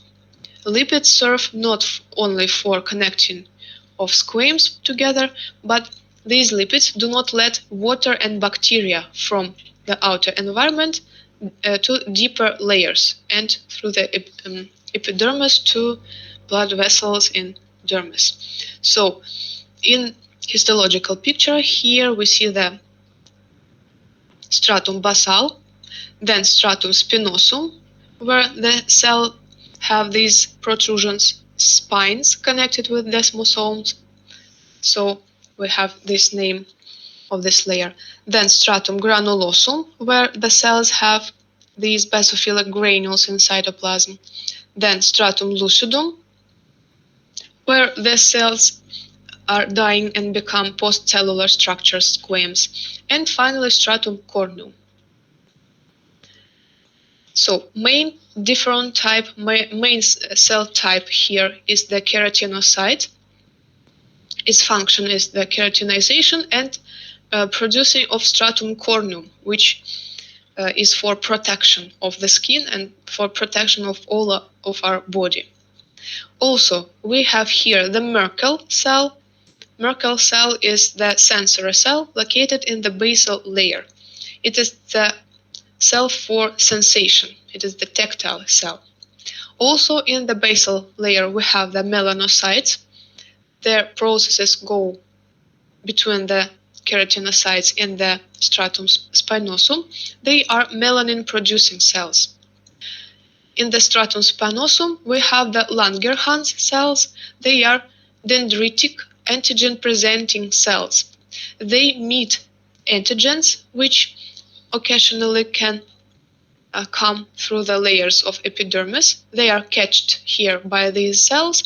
Then the cell places its epitopes upon its surface and goes downwards towards the lymphoid tissue and serves as the antigen-presenting cell. Melanocytes produce melanin in the granules which are released from the end tips of the melanocytes and are catched by keratinocytes. And the keratinocytes place these granules of melanin around their nuclei, mainly from the side of the falling light, because the melanin catch and absorb the light, including the ultraviolet light, and thus protect the DNA from damaging from the ultraviolet light. Here you see the cells, keratinocytes in stratum spinosum. You see here their small spines connected with desmosomes. So the people with light skin have the same amount of melanocytes as the people with dark skin, but the melanocytes in people with lighter skin produce lower amount of melanin, and melanocytes in people with darker skin produce higher amount of melanin. So the higher amount of melanin can be seen in cytoplasm of keratinocytes. And in people with light skin, only keratinocytes of basal layer have granules of melanin in their cytoplasm. But in people with darker skin, keratinocytes of both stratum basal and stratum spinosum have these melanin granules in their cytoplasm. Melanocyte pathology includes the absence of melanocytes or their inability to produce melanin, and it causes vitiligo or albinism. Excessive growth and malignization of melanocytes produces the cancer melanoma. Here we see our histological preparation, the thick skin, the skin of the palmar surface of a finger, stained with hematoxylin eosin.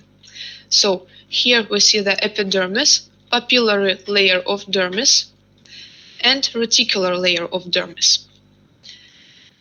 In papillary layer of dermis, we have loose fibrous connective tissue with blood capillaries and the receptors, such as Merkel bodies. In reticular layer of dermis, we have mainly dense fibrous irregular connective tissue with the secretory portions and ducts of sweat glands, some layers of loose fibrous connective tissue with blood capillaries, also nerve fibers, some adipose tissue. The same we can see here. These rounded structures are cross-sectioned or oblique-sectioned ducts of sweat glands. Secretory portions of sweat glands are located lower, usually at the border between the reticular layer of dermis and hypodermis. Here we see the epidermis and dermis. In epidermis we have 5 layers. These are papillae of papillary layer of dermis, and this is the reticular layer.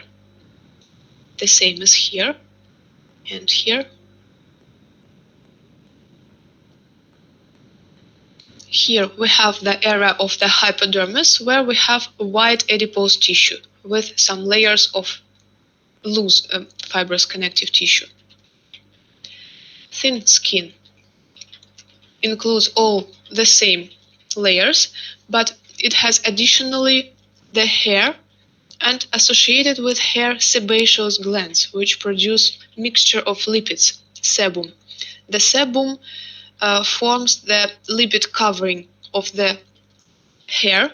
It protects hair from damage, and also these lipids come to the surface and cover the surface of the skin with lipid layer. Lipid layer protects skin from losing heat and losing of water from its surface, and also it protects the thin skin from incoming water. For example, if we go to the bath or we swim, the water doesn't go to our body through our skin because of protection of layer of lipids. And also bacteria and viruses cannot go through this layer of lipids.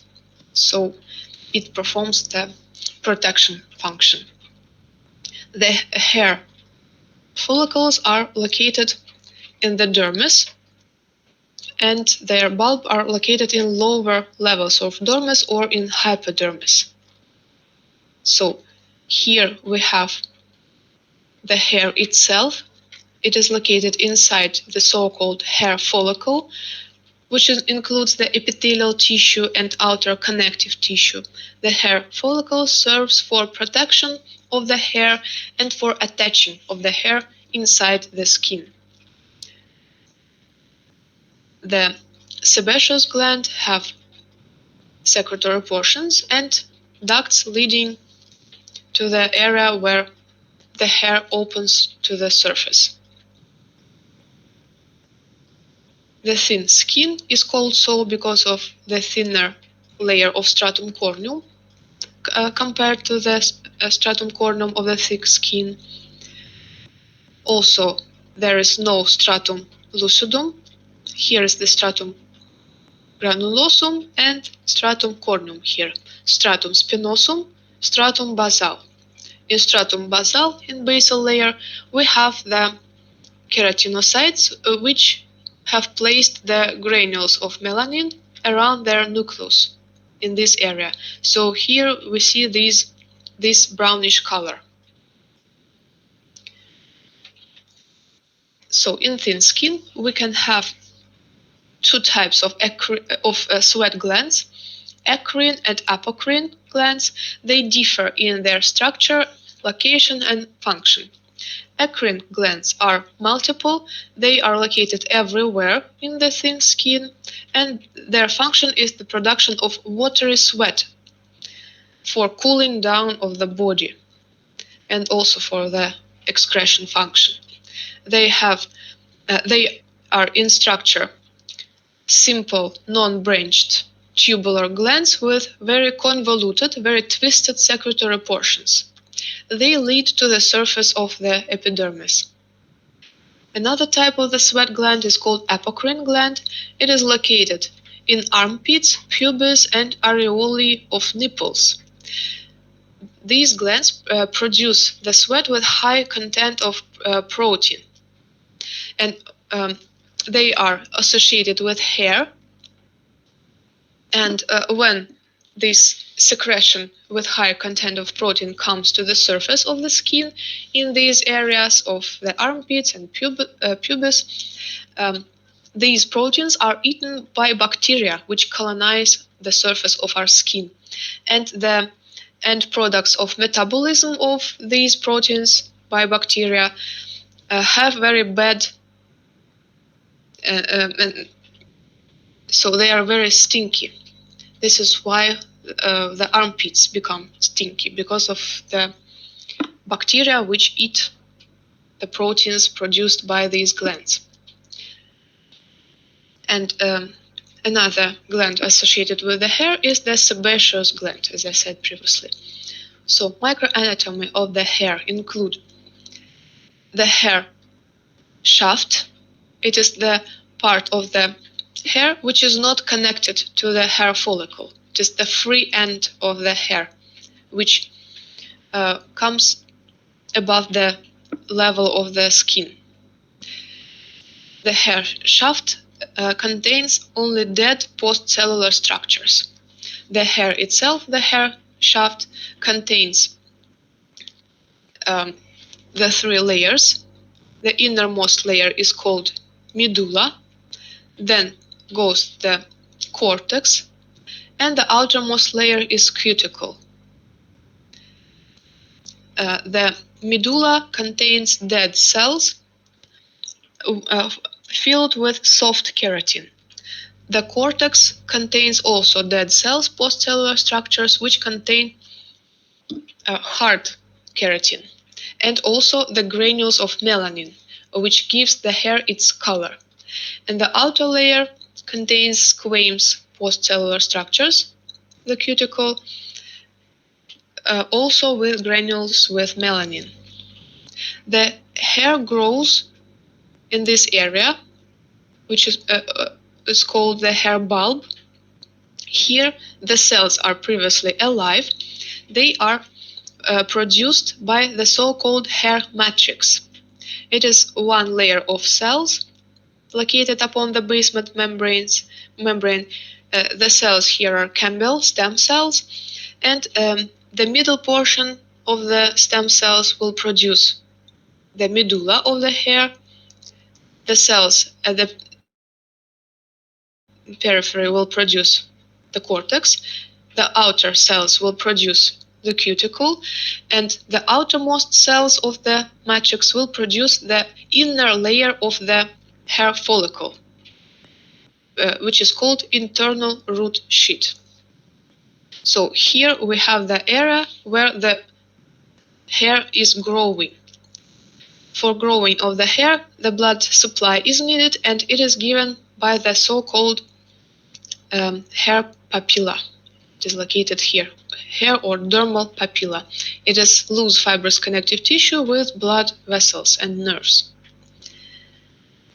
So gradually, when the cells of the future hair are generated in the area of the hair bulb, they incorporate in their structure melanin produced by the melanocytes located also in this layer of the matrix. And then the cells die and become postcellular structure in the hair shaft. As I said previously, the hair shaft is attached to our skin with the help of the hair follicle.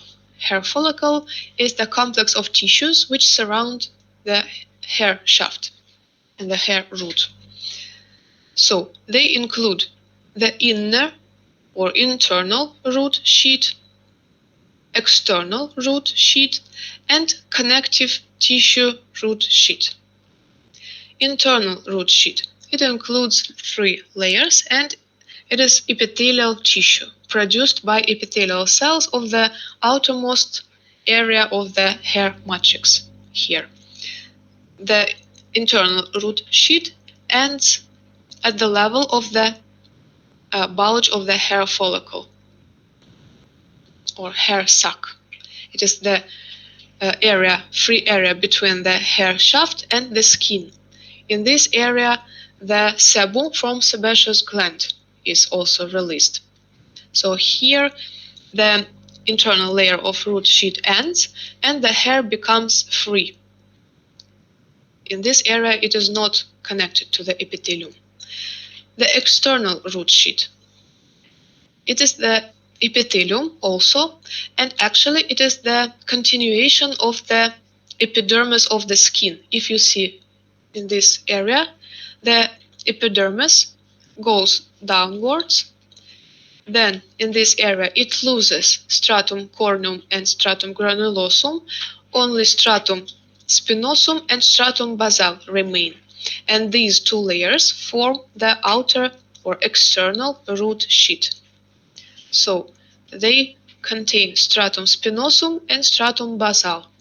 Stratum basal or basal layer contains stem cells, keratinocytes located upon the basement membrane. The stratum basal continues into the hair matrix in this area. So actually, in the case of skin trauma, if all the epidermis and papillary layer of dermis are removed in the result of trauma and wound, the epidermis of the skin can be regenerated with the help of the stem cells of the stratum basal of the external root sheet. So they can proliferate and grow and renew the covering epidermis of the skin. The same is true for the basal cells of the sebaceous gland, which are also actually the continuation of the basal layer of the epidermis of the skin. So internal, external layers of hair follicle, and finally connective tissue root sheet. It is just the connective tissue which surrounds the hair from outside. It serves for better attachment of the hair root to the surrounding dense fibrous connective tissue of the reticular layer of dermis. Also, to this connective tissue root sheet, the muscle is attached. This muscle is called arrector pili muscle. It is attached with one end to this connective tissue root sheet near the bulb of the hair, and with the other end to the papillary layer of the dermis. It serves for removing of the sebum from the sebaceous gland and for moving of the hair, changing its location.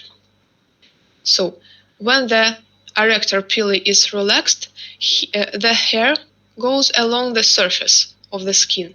When the arrector pili is contracted, the hair comes in the position of the straight position, like this. So it causes the hair to stand.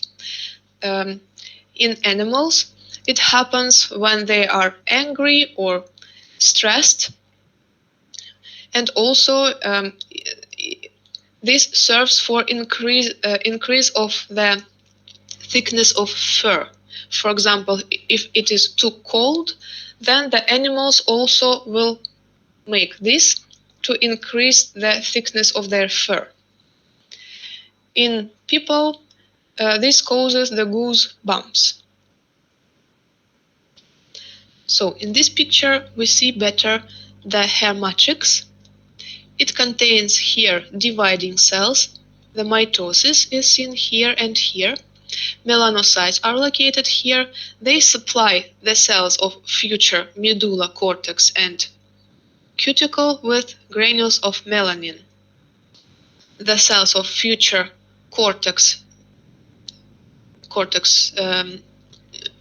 cuticle, and medulla of the hair are still alive in this area, but gradually they die and become post-cellular structures.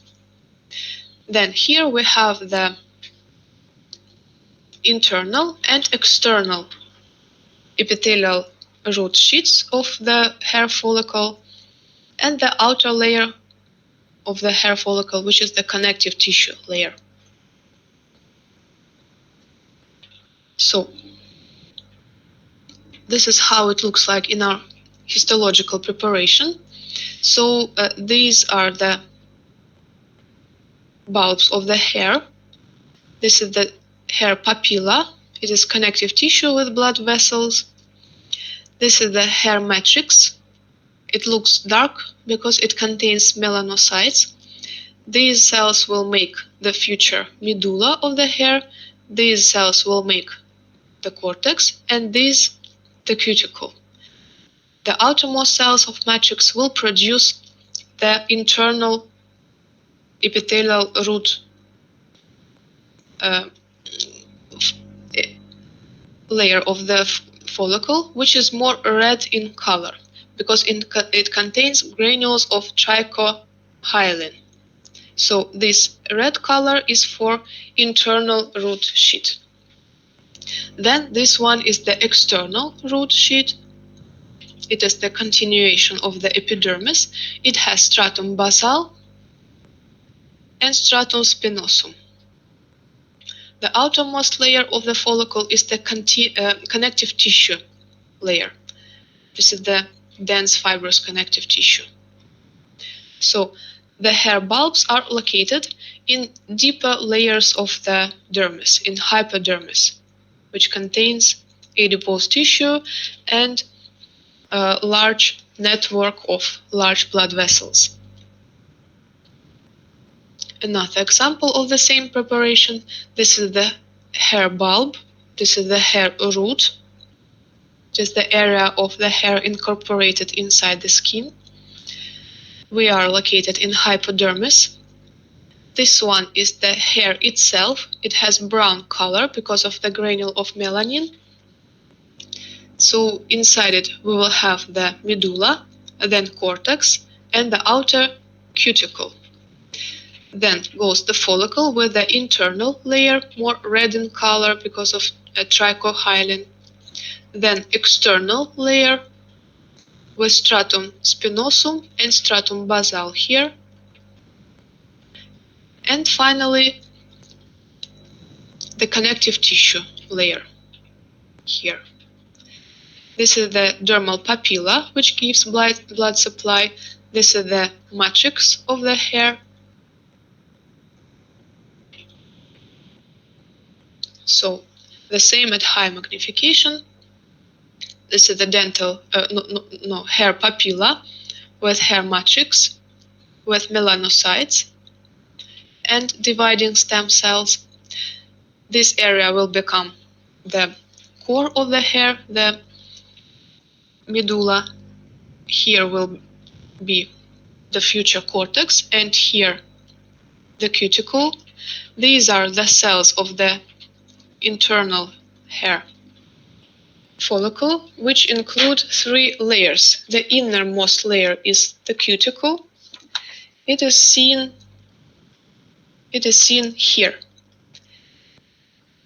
It is located just in very close to the cuticle of the hair itself.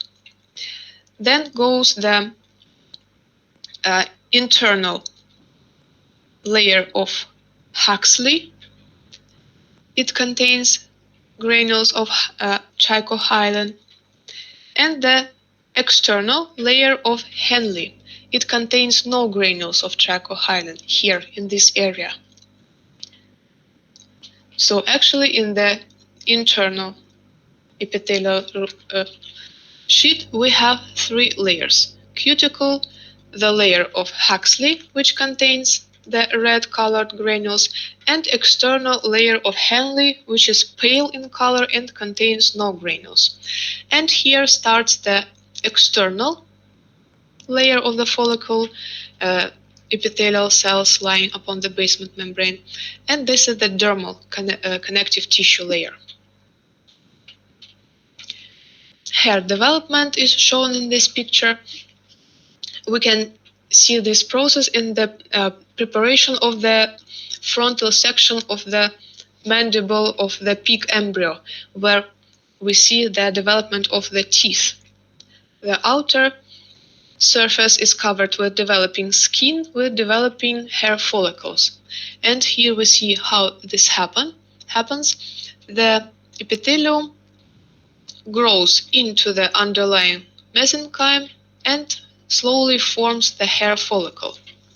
Then epithelial cells in the stratum basal start to proliferate and form the future hair, which will go this way. The hair growth cycle includes 3 phases. Anagen is the phase of the growth of the hair. Catagen, it is the stage of resting. And telogen, it is the time when the hair becomes dead and falls away.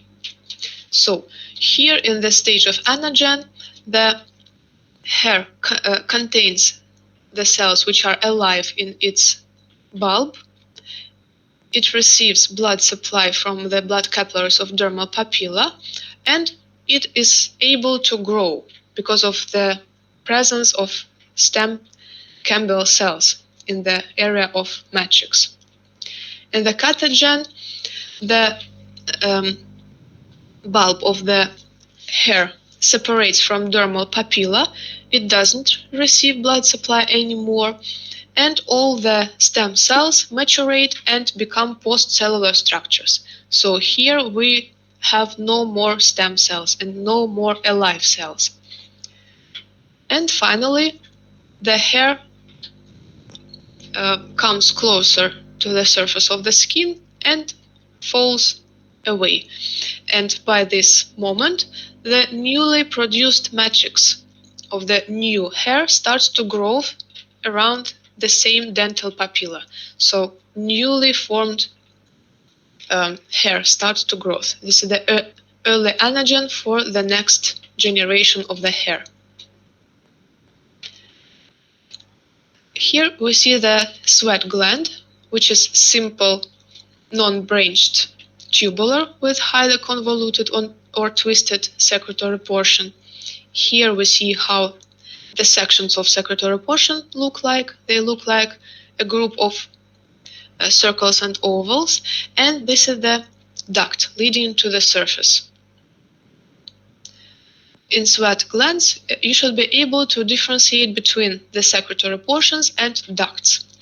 So, secretory portions and ducts differ in their structure and their appearance. Secretory portions contain secretory epithelial cells which have larger amount of cytoplasm. And so this is why they look larger and lighter than the ducts.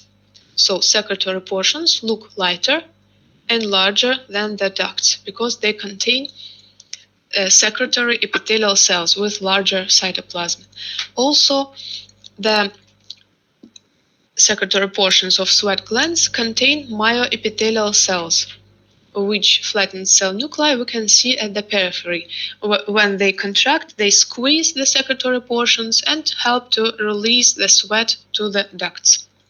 The ducts contain two layers of cells, so the wall of the duct is made up with the two-layered epithelium. When this duct reaches the surface of the epidermis, it gradually becomes multi-layered epithelium. Sebaceous gland contains secretory portions and the duct. It is simple branched alveolar with stem cells located at the periphery of the secretory portions, and the cells release their secretion with the holocrine type. It means that the cells accumulate the granules containing mixture of lipids, sebum, and then they lose their organelles and nucleus with the process of karyopyknosis, karyorrhexis, and karyolysis. And finally, the cells become the secretion themselves, and all the dead cells containing lipids are released through the duct. In this picture, we can see the hair shaft seen here. It is brown in color. It is surrounded with the hair follicle seen here. In this area, we have only external epithelial root sheet and the connective tissue root sheet. These are sebaceous glands which are opening here in this area. This is the area of the secretory portions of the sweat gland, and here is its excretory duct. Here we see the area, the hole where another hair was present. Now the hair is falling apart during the specimen preparation, and we can see only the follicle from this hair. The inner red in color area is the internal epithelial root sheet. This one is the external one. Here we see the muscle arrector pili. Another example of this preparation, the epidermis of the skin. This is the hair follicle, obliquely sectioned. The more red color is for internal epithelial root sheet. It is also seen here and here. And the outer epithelial root sheet. These are sebaceous gland, their secretory portions.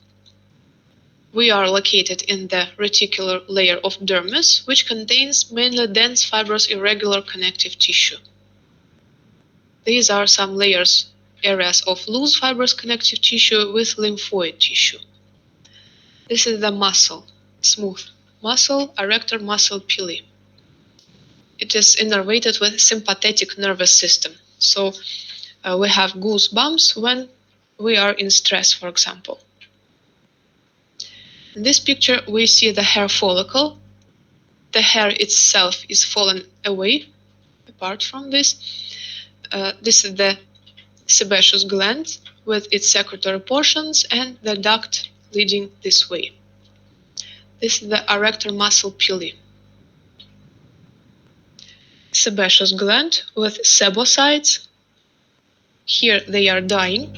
We here see the karyopyknosis, karyorhexis, and karyolysis. The stem cells are located here. This is dense fibrous, irregular connective tissue with thick bundles of collagen fibers going every possible way, and sparsely located nuclei of fibrocytes. This is the blood vessel surrounded with loose fibrous connective tissue in this area. This is the arrector pili muscle containing smooth muscle tissue. Another example of the same. This is the area where the hair was present, but now it is fallen away. It is the internal and external epithelial root sheet of the follicle.